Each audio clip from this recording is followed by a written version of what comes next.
Hello. Been here once before. Nice to meet you. Good, how are you? Pleasure. Hello. This was a special day for NASA because George Bush Sr. visited NASA headquarters. Houston headquarters doesn't often get press attention like this. Was it a mistake that the blue screen was left on one of their monitors? Why do they even need a blue screen? Flat Earthers are saying that it is because they are using it to fake the object that needs to be floating. Flat Earthers are suggesting that NASA is faking low gravity using wire harnesses. In these next few clips, it shows what appears to be an invisible wire harness attached to the astronauts.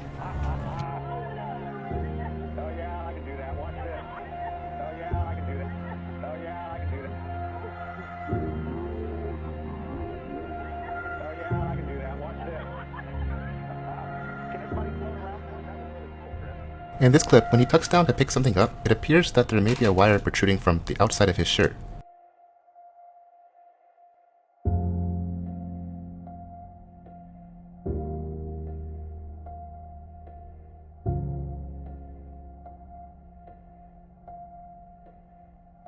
In this clip, you'll see a guy float by in the background who appears to have a wire harness around his waist and legs. There are those who claim that some of the objects which you see astronauts handle are nothing more than digital objects. The objects can literally be teleported in because they are not really there. With virtual reality technology, it is possible for you to grab and manipulate digital objects just like they were there in front of you, and then have them appear on a different screen. Some people think that the digital object which he's supposed to be holding wasn't teleported in, and the clip which you're viewing right now.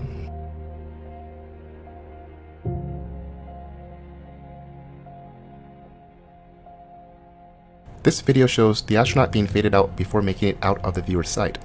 This would only be possible if the video had a green screen layer for the astronaut, and then a separate layer for the background.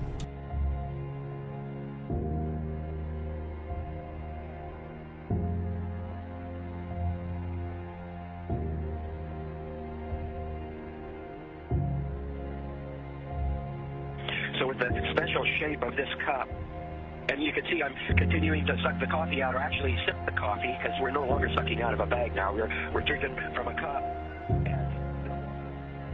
This video is showing an astronaut drinking liquid coffee from a plastic bag in zero gravity. NASA skeptics are claiming that the coffee is instead a digital layer superimposed over the plastic bag.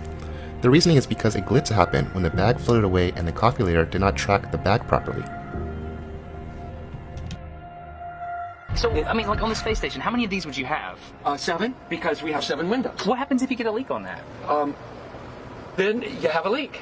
You just have a leak. And what you would do is lose air. Yeah, you would probably seal the whole cupola off. And then there's probably a plan, I don't know off the top of my head, but there's probably a plan for replacing the mechanism. It might require a spacewalk. Astronaut Chris Hadfield tweeted this image of a hole which happened in the ISS. The only thing is, this image is an old image which was used as an album cover for a band called Remedy Drive. When an object reaches a certain altitude, it is then considered to be in Earth orbit. We have 3 categories of orbit depending on how high the object goes. Low Earth orbit is for objects which go less than 1,200 miles up. Medium Earth orbit is for objects below 22,000 miles up, and high Earth orbit is for objects more than 22,000 miles up. Although we allegedly went to the moon in 1969, we are not able to go anymore. The technology has been lost. With our current technology, we are only able to send people into low Earth orbit. That means humans can't go past 1,200 miles up. One thing I really want your generation to embrace is that the Earth is a closed system. We cannot leave the Earth. There's no place to go. The Earth is a closed system. Now, we only can fly in Earth orbit. That's the farthest that we can go. The kinds of technologies that we're testing out on space station are definitely helping us with our goals of going beyond low Earth orbit. Early in the next decade, a set of crewed flights will test and prove the systems required for exploration beyond low Earth orbit. And this is really the beginning, I think, of human beings leaving low Earth orbit. This picture is drawn to scale to show you how far away the moon really is. Remember now, we can only travel at most 1,200 miles today. In 1969, we were able to make it 283,000 miles to the moon. But nowadays we can't leave low Earth orbit. Those who are skeptical about the moon missions are asking NASA to go over the original photographs, video, and telemetry data from the original Apollo missions. Unfortunately, NASA accidentally destroyed this data and the technology to go back to the moon. I'd go to the moon in a nanosecond. The problem is we don't have the technology to do that anymore. We used to, but we destroyed that technology, and it's a painful process to build it back again. I haven't seen anything that indicates the telemetry data is even in existence, and as I said, even if we had it, we don't have the machines to play it back. Unfortunately, I'm afraid I can't really give you much of a clue as to where this data ended up and whether it still exists or not. It's not just these people saying this, though. This is an official NASA statement. The tapes, footage, and telemetry data is gone, and it's a painful process to rebuild this technology. To be clear, we no longer lack the technical know-how to go back to the moon. We forgot how to do it. Let me ask you, when in the history of forever has technology gone backwards? According to NASA, it would cost too much for us to rebuild the technology that went to the moon. Flat Earthers see this as a huge red flag. They just start making stuff up. Yeah. Like that Neil Armstrong guy. Have you seen him on the talk shows? Neil Armstrong, you mean the first man to walk on the moon? Talk about a fish story. Yeah. Man, and they're buying it. Oh, yeah.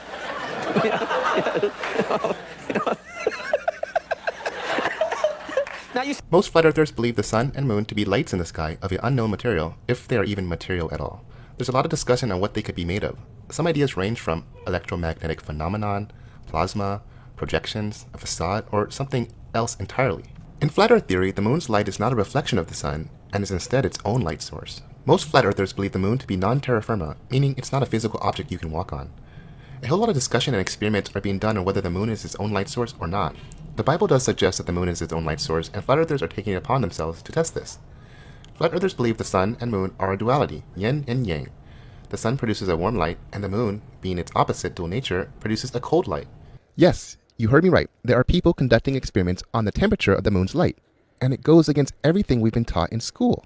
Flat earthers are finding that when the moon's light is measured with a thermometer, particularly on a full moon, that emits a colder temperature than the shade. Wow, it's way warmer in the shade.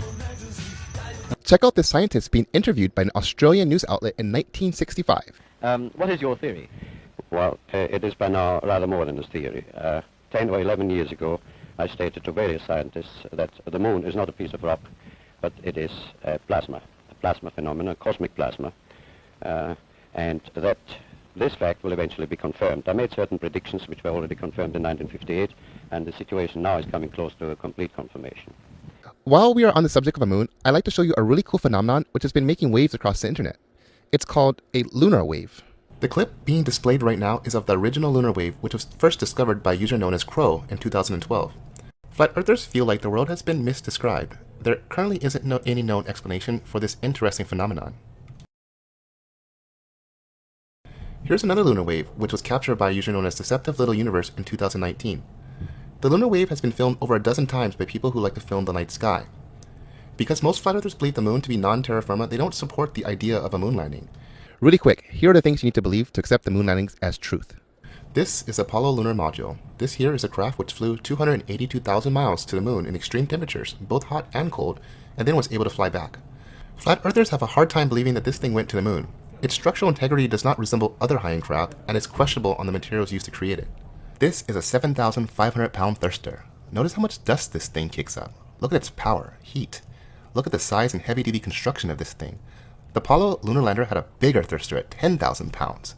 There's a lot of discussion about how the lunar lander did not throw up any dust, nor create any sort of blast crater from when it had to gently land on the surface of the moon. This is the moon buggy which was sent up with the astronauts. Moon landing skeptics have a hard time believing that NASA would send up such a heavy object which didn't appear to serve much of a scientific purpose. It also would have been very dangerous if an astronaut were to ride over a heavy bump and possibly rip, tear, or get injury on this dangerous moon mission. Then we have the moon rock, which was given as a gift to the Dutch National Museum. This was a rock which was allegedly taken from the moon during the Apollo missions. When the rock was examined, it was turned out to be a fake since it was made of petrified wood. One last thing on the moon missions, which isn't so commonly talked about, it has to do with human behavior. They say that body language and facial expressions are responsible for a large part of our communication. Can you imagine going to the moon when it's never been done before? I don't know about you, but for me, I get nervous even if the airplane I'm in makes a bump. And airplanes are statistically really safe. Can you imagine going 25,000 miles per hour and never been used technology before? That's 13 times faster than a bullet. Even walking on the moon, I'd be nervous as we only have so much oxygen, batteries, fuel, and we still gotta fly back.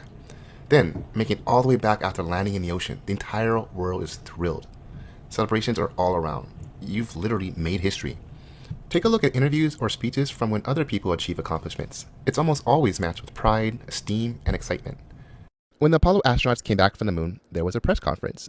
I'm just going to run this clip right here so you can see why some flat earthers might be a little suspicious on the validity of their claim. Neil? It was our pleasure to have participated in one great adventure. It's an adventure that took place not just in the month of July, but rather one that took place in the last decade. Things that occurred on and about the moon. We will use a number of films and slides which most of you have already seen, and with the intent of pointing out some of the things that we observed on the spot, which may not be obvious to those of you who are looking at them here from the surface of Earth.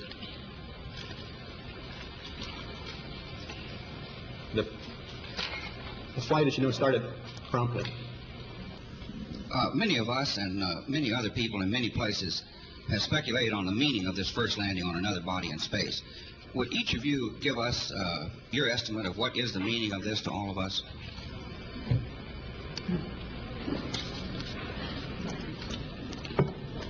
want to try that? Yeah. Most flat earthers have spent a lot of time researching the moon landing and have come to the conclusion that we did not go.